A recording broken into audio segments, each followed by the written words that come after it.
L'agriculture est une vocation pour Marie-Blandine. Aux commandes de l'exploitation familiale depuis 2011, elle allonge la rotation pour un meilleur équilibre agronomique. D'ailleurs, l'équilibre, c'est son fil rouge pour l'exploitation comme pour sa vie.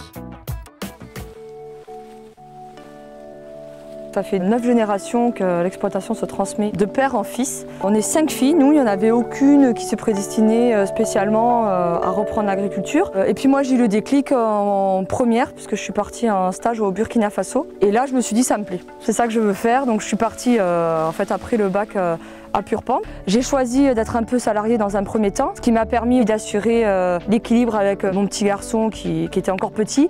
Donc je me suis installée sur 125 hectares à peu près en grande culture, avec des cultures traditionnelles du coin, donc du blé dur, du blé tendre, du tournesol. Et puis la volonté que papa avait eu toujours de mettre une culture irriguée du soja, mais qui était un peu plus en déclin, puisque depuis 2-3 ans, l'irrigation avait été arrêtée.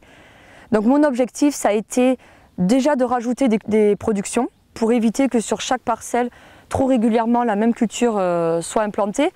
Donc on a mis du chanvre dans un premier temps, du colza et puis du maïs. Le deuxième souci, ça a été de pérenniser un peu l'irrigation, donc avec une culture irriguée effectivement tous les ans. Et le troisième enjeu, ça a été d'aller chercher un peu de valeur ajoutée avec des cultures de semences. Alors d'abord, je suis partie sur des cultures simples, du soja semence, du blé semence, du colza semence lignée, qui se mènent en fait comme des cultures traditionnelles, mais avec une prime assurée de semences.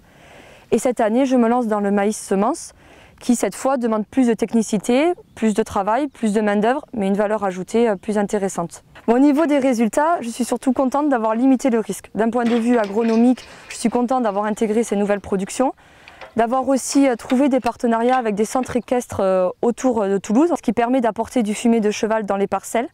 Et d'un point de vue financier, j'essaie au maximum de ventiler mes ventes, c'est-à-dire de vendre mes céréales à plusieurs moments, avant la récolte, à la récolte et après la récolte. Donc c'est un métier que je trouve passionnant, enrichissant au quotidien. On ne sait jamais le matin ce qu'on va faire, ce qu'on va découvrir. Et c'est un métier aussi que je trouve passionnant pour son volet équilibre dans la gestion du professionnel et du personnel, notamment en étant maman.